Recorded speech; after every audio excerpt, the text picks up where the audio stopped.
very good evening and welcome. This is Weekend Primetime News here on MTV Sports and Shakti TV. I'm Ramesh Kirugal Bandara. As always, let's start to look at your headlines tonight. Possibility of the Karapitiya teaching hospital shutting down due to waste management issues. Motor accident in Koskama claims the lives of two brothers. Kurunegala Pradesh Sabha members utilize public funds to engage in a tour of Thailand, submitting false reports. Traditional exports in the country have changed. A statement by K.D. Lal Kanta.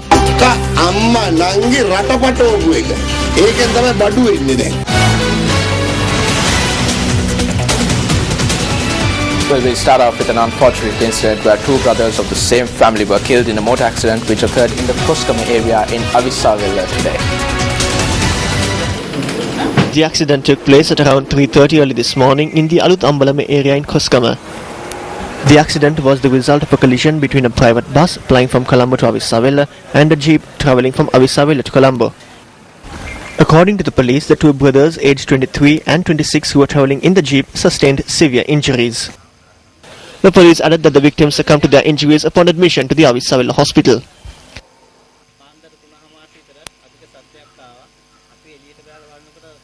We heard a noise at around 3 a.m. We stepped out and witnessed a jeep had met with an accident. Two people were inside the vehicle. One had died on the spot. We pulled out the other person and took him to the hospital. We were later informed that he too had succumbed to his injuries.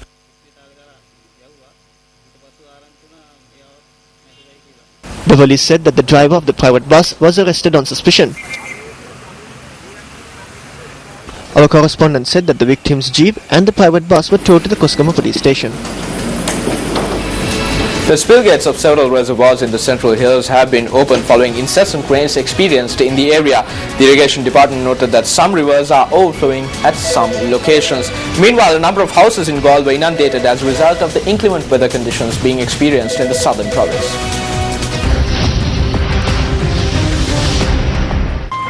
The Moraghoda Ala has burst its banks due to the continuous rain being experienced in the southern province and has resulted in 150 homes being inundated. The village of Didiswatta, Samagiwatta and Moraghoda have been inundated. According to our correspondent in the area, the water levels of some houses have risen to nearly 1.5 feet.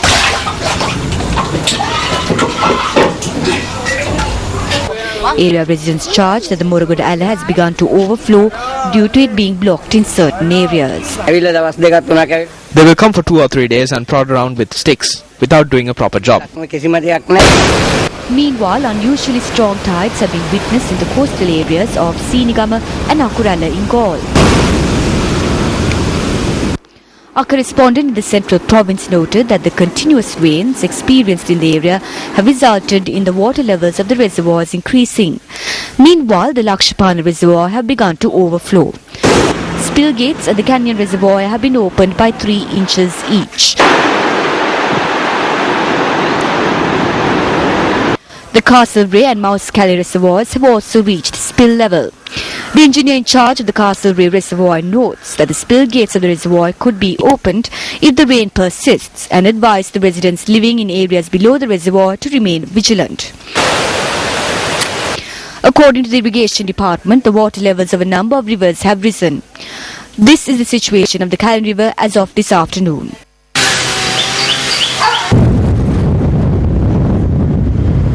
Meanwhile, Datanagalu Oya has reached spill level in the Dunamale area.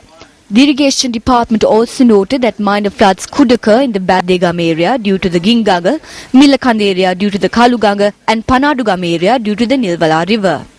Gale force winds which were experienced in the Kumbukan area in the Munaragli district caused damage to around 10 houses.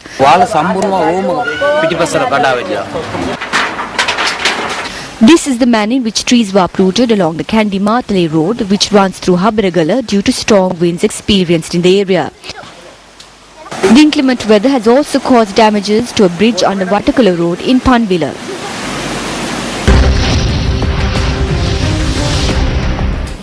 Well, Katrina Chan joins us now with the weather forecast for the next 24 hours.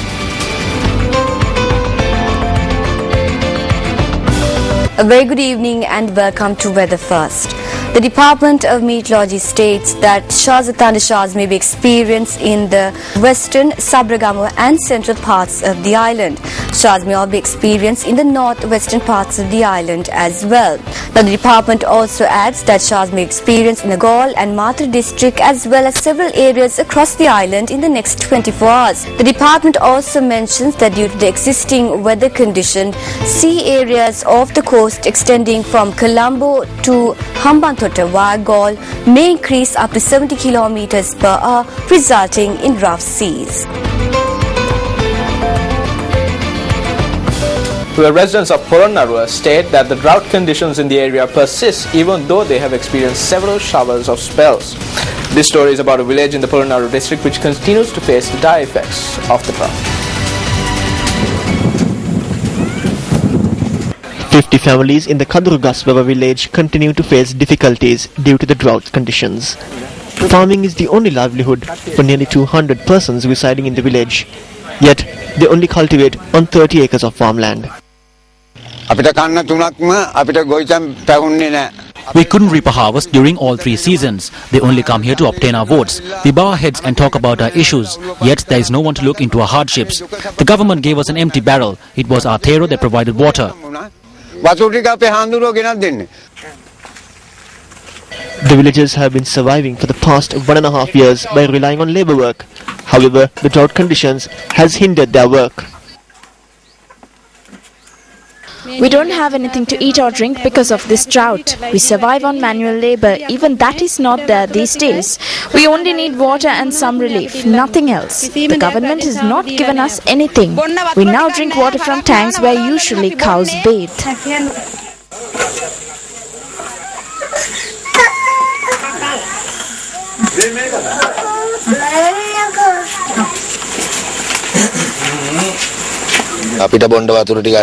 We don't have water to drink. Some people only get 1 square meal a day. Provide us with any sort of assistance. It will be very helpful. Up next is our special segment, Is It Solved?, where we look at problems faced by the public previously highlighted by Newsfirst and whether the attention of the authorities has been focused on them.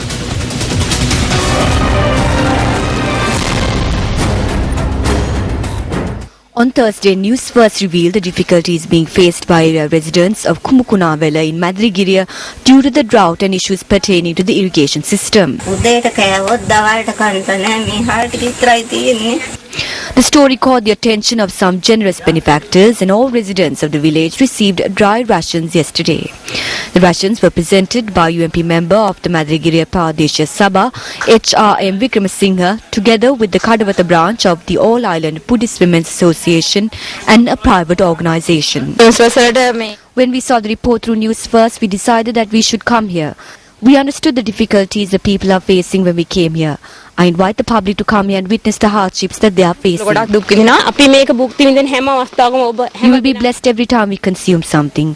We also thank the Sirsa Media Network.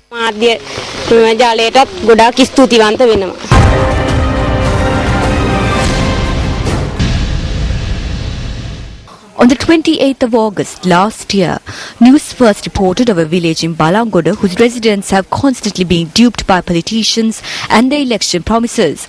The main issue the residents of the Kolkatia were facing was the lack of electricity. However, on the 18th of this month, Minister of Power and Energy Pavitra Vanyarachi fulfilled their dreams by providing electricity to the village. We got electricity to our village because of the intervention made by the Sirsa Media Organisation. We thank Sirsa TV.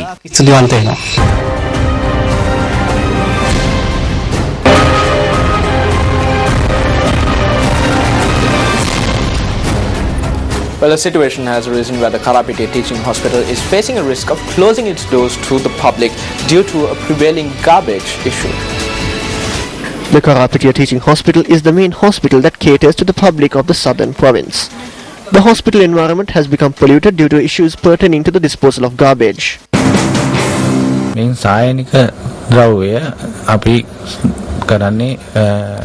Clinical equipment are being set ablaze with the use of a burner. It was the Galle Municipal Council that took care of the disposal of garbage from the hospital. However, this has been stalled for over a month.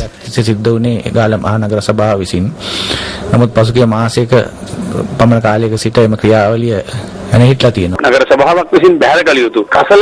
municipal council will only dispose garbage that is put out from households. They are not committed to dispose clinical equipment and other waste.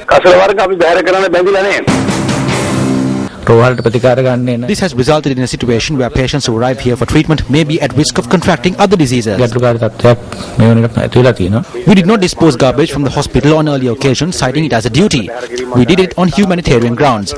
We suspended this operation because we are not committed to dispose garbage of state institutions. Hospital authorities say that the items brought in by patients and their well-wishers have thus piled up at the premises.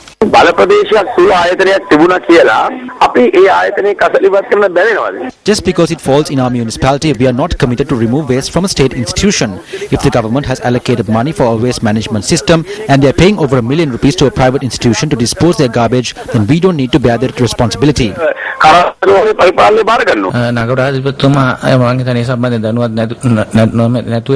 The mayor may not be aware of this. Maintenance of the hospital has been vested with a private cleaning institute. That does not mean that they can take garbage and dispose of it somewhere else. According to the municipal council ordinance, that lies with the municipal council. They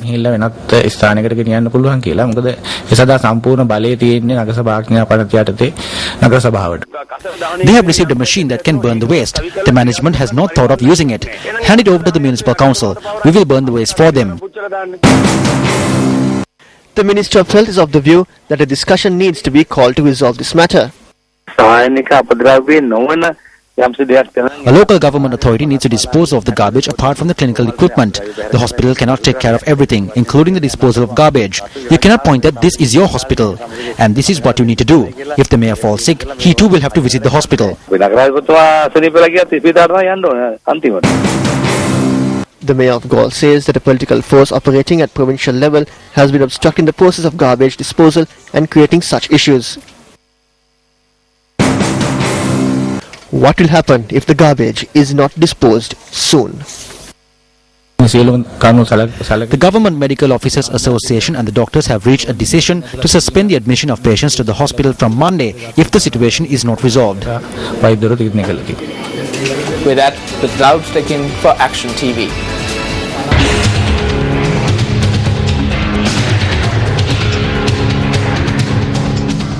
Once the new North Central Provincial Council was appointed, its newly elected members and officials attempted to travel overseas using public funds.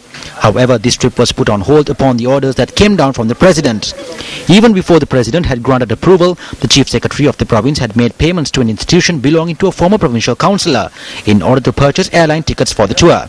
However, he had failed to reimburse the sum of ₹8 million that was made as payment for this purpose. A tour was also arranged for the newly elected members and officials of the new Northwestern Province once they were appointed. This too was put on hold by the President. In April early this year, the Secretary to the President informed all the governors in writing not to allow members of provincial councils and officials to use public funds for non-essential foreign tours. 11 members of the Kurunegala Pradesh Sabha are to depart to Thailand tomorrow, while another 10 members along with the Secretary to the Pradesh Sabha are to depart in the near future. It seems as if the decision made by the President on the wastage of public funds has been taken as a joke at the Northwestern Provincial Council. The Chief Minister of the Northwestern Province has granted approval for the tour of Thailand by the members of the Kurunegala Pradesh Sabha, which has been dubbed as an educational tour.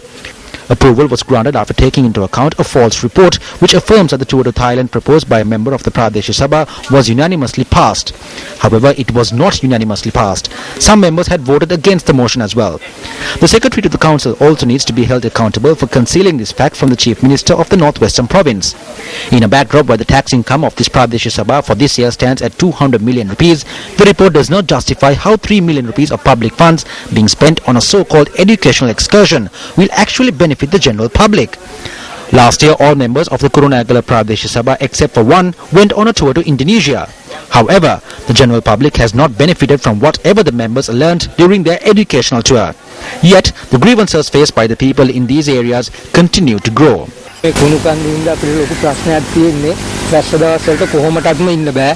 මේ ප්‍රදේශයෙන් වතුර වීදුරුවක් දීලා බලන්න බොන්න පුළුවන්ද කියලා.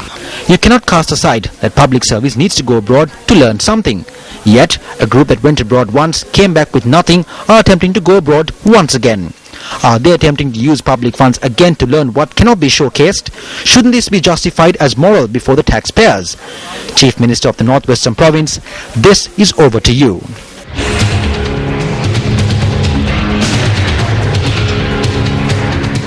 The TNA group touring India met with Indian Premier Narendra Modi in New Delhi today.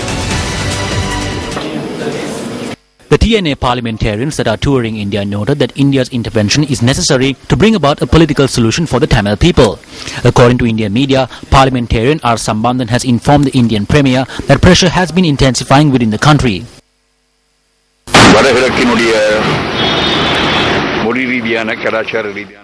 It is difficult to believe that we will be given a political solution because of the activities of the government. They haven't provided a political solution for the north and eastern provinces, and they are not allowing the Northern Provincial Council to work freely. There are several foreign forces behind the government's activities.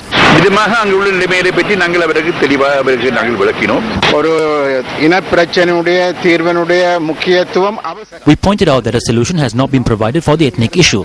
We showed them that militarization in our provinces has intensified and that the settlement of Sinhalese nationals has also increased.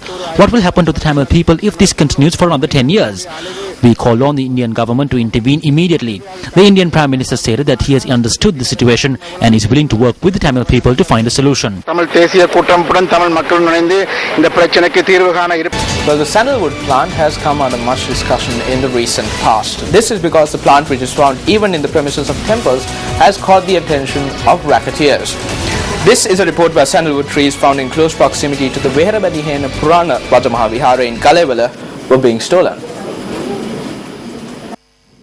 Area residents claim that a large-scale timber racket of sandalwood is taking place within the forest area surrounding the Veharabadihena Purana Rajamahawihara, which has a history which dates back to 2,500 years.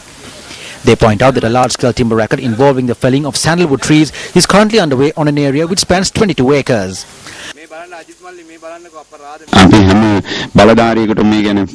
We have notified every official on this matter, but it has fallen onto deaf ears.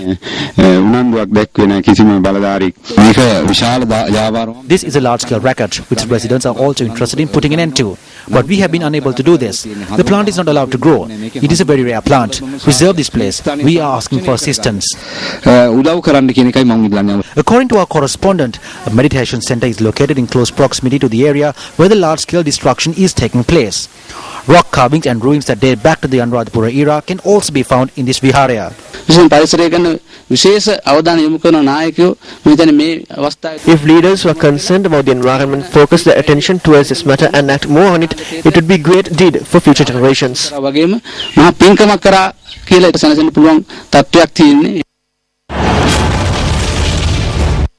racket involving the destruction of timber which should be protected.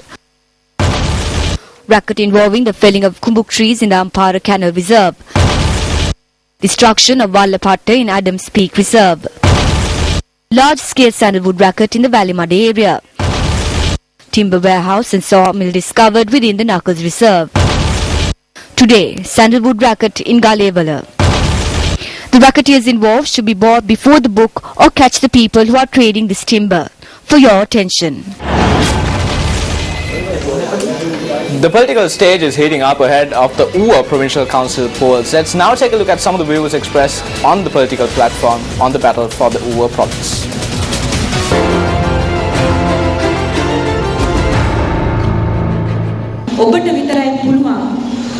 It is only you who has the ability to make the man, husband, father or son who walks down a crooked path walk straight in one way or the other.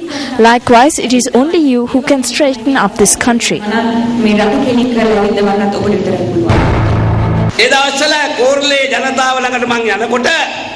Back then when I visit the people of Korale, they complained saying, "Minister, my back is broken after lifting water." So we initiated the Nelumgala water project and gave pipe-borne water to the whole area.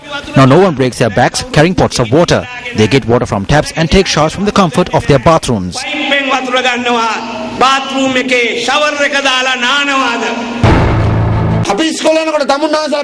When we were back in school and asked our elders what sort of goods did the country send overseas, the answer was tea, coconuts and rubber.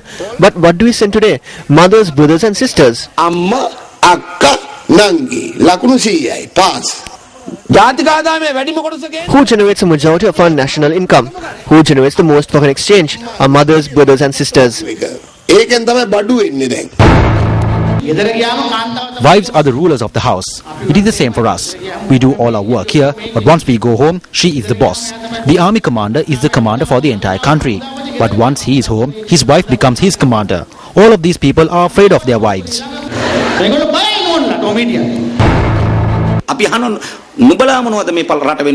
ask you, what was done for this country? Poor people were given jobs at sultans' houses. What happened when they went there? They were lost, subjected to rape. The husband married another. The lover is in Korea while the other is here. Is this the country which was built? Is this what was done with your vote?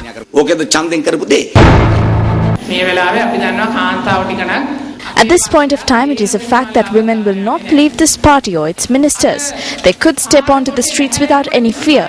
The media may say various things, but you have to choose what you believe.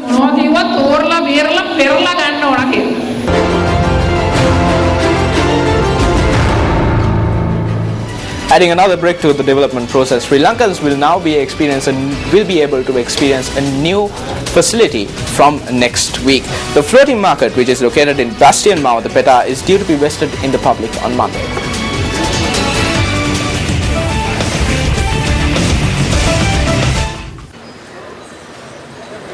Under the directive of the Secretary of the Ministry of Defence and Urban Development, Gotabaya Rajapaksa, a formal program was implemented to remove stores located in Bastion Mawatha close to a year ago.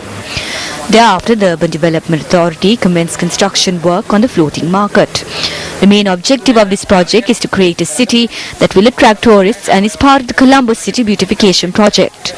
Over 92 stores have been established within the floating market to accommodate local vendors. The floating market will consist of a number of tourist attractions, including restaurants. The public will be granted the opportunity to be a part of the opening of Sri Lanka's first ever floating market this Monday.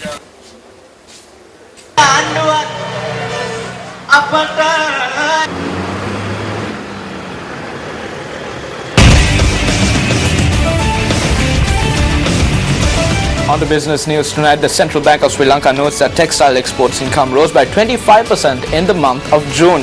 The CBSL points out that there is a sharp growth in textile exports to both traditional and non-traditional markets.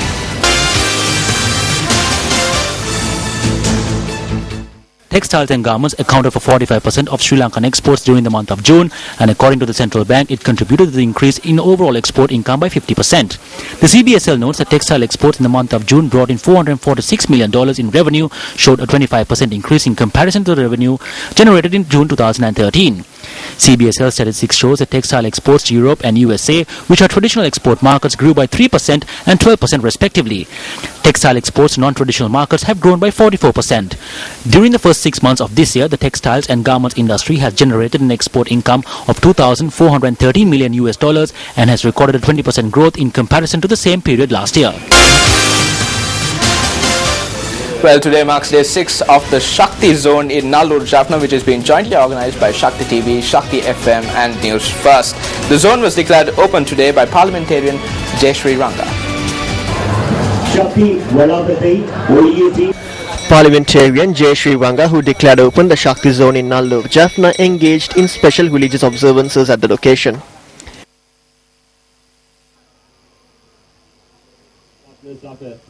Later, he also inspected the world's largest outdoor radio studio, which has been constructed in the Shakti Zone. A structure created to depict the 6 holy abodes of Lord Murugan in India is also present at the zone. Special cultural events are held at the Shakti Zone on a daily basis between 6:30 p.m. and 7:30 p.m. The Shakti Zone will conclude tomorrow.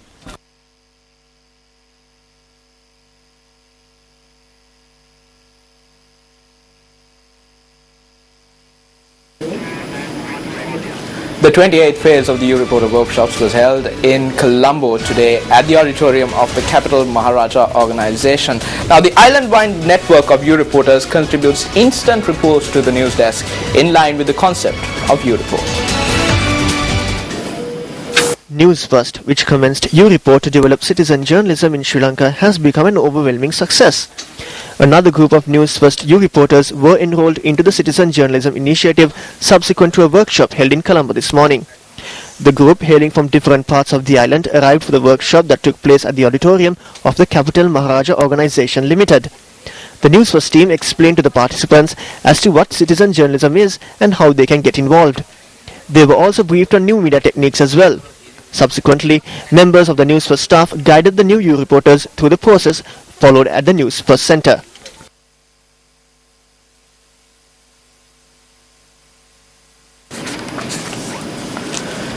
Dhananjay Hettiarachchi, a Sri Lankan speaker and trainer, became the first Asian to win the 2014 Toastmasters International Convention in its 75-year-long history. Now, the convention was held in Kuala Lumpur, Malaysia, and witnessed the participation of over 16,000 contingents from across the world. At the end of the year, Anton comes up to me and says, "Son, I've taught you everything I need to teach you. Now it's time for you to go." Dhananjay Hettiarachchi, who was ranked among the top 100 speakers in the world in 2011-2012, was crowned the world champion of public speaking after 3 years of rigorous training. The final speech he recited before an audience who gathered across the world dubbed "I See Something" won him the award this year. This is not Dhananjay's first international award in public speaking. He first got a taste of victory when he won the first international tape speech contest in 2006. He is also a Toastmaster Hall of Fame inductee and a semi-finalist at the World Championship of Public Speaking in 2011. I feel absolutely elated. It's been 10 years of contesting.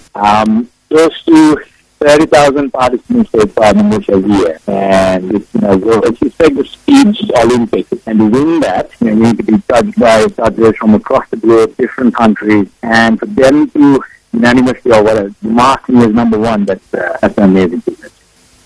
Toastmasters has been in the world for I think over 80 years, right? And this is the 76th year in the World Championship of Public Speaking.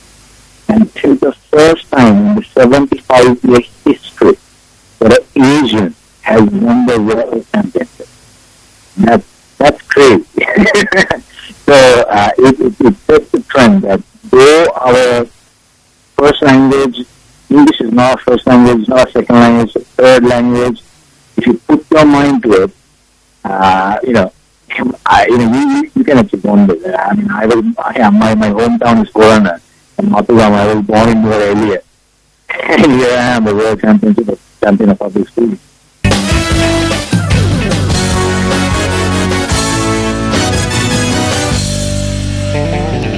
On to sports news now. Pakistan took the lead in the 3-match ODI series against Sri Lanka when they beat the host by 4 wickets, according to the Duckworth-Lewis method today. The game, which was played at the Mahinda Rajapaksa International Cricket Stadium in Hambantota, was reduced to 45 overs per innings by the umpires after the match was hampered by rain. Being put into bat first, the Lankans were in a spot of bother during the initial stages of their innings, losing 4 wickets with a score on 75. Deceptive at times. Runs behind square for at least 3, surely. Oh, it's a huge appeal. Oh, he's gone. Mahela Jayawardene scored 63 and went on to record his 73rd ODI half-century, while skipper Angelo Matthews scored his 21st ODI half-century but was dismissed in his 80s yet again. Sri Lanka posted a challenging target of 275 for the loss of 7 wickets at the end of their innings. Of the value he brings into the side, Mahela Jayawardene. This is why he need to be part of the Sri Lankan unit. Now this is a good shot by Matthews, very good shot indeed. It's gone all the way for 6, and he reaches his 15 style over extra cover. 103, can you believe it? The Lankan bowling attack started strong and claimed 5 Pakistani wickets with a total on 106, which seemed like an easy win for the hosts. However, a 147-run partnership for the 6th wicket between Fawad Alam and Shoaib Maqsood shattered the Lankan hopes. Fawad Alam scored 62 for his 6th ODI half-century, while Shoaib Maqsood was unbeaten on 89 for his 4th ODI half-century. The match went down to the wire as Shahid Afridi managed to squeeze a boundary through the covers for the last 2 runs of the final 2 deliveries of the game. Well, the second ODI between Sri Lanka and Pakistan has been moved to Hambantota and brought forward to the 26th of August as the outfield of the R. Premadasa Stadium was waterlogged by 48 hours of continuous heavy rain. Now, Sri Lanka Cricket said that the decision was made as more bad weather is expected in Colombo over the next few days, making a recovery unlikable for the ground as well as putting play in doubt for the match.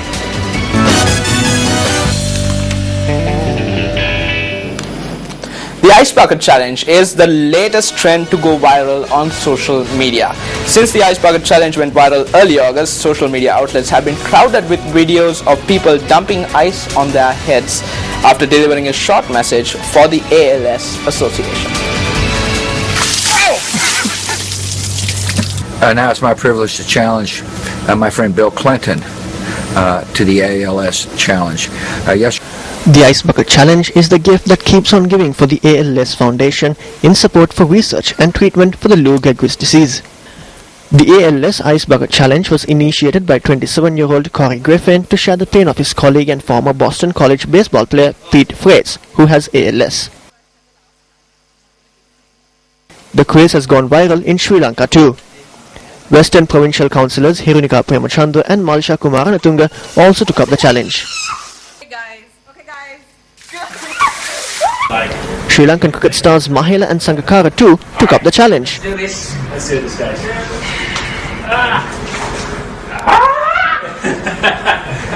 Okay, ready.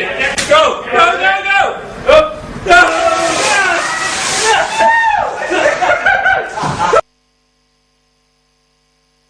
The challenge works as follows. After a person has been nominated, he or she has to bathe in a bucket of ice.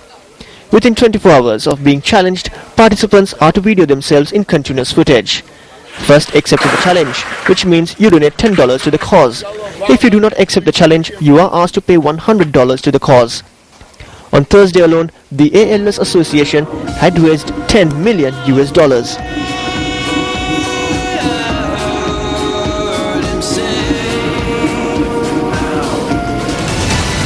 Well, that's a wrap of primetime news for tonight. For the Newsfirst team, I'm Ramesh Irugal Bandara. Good night.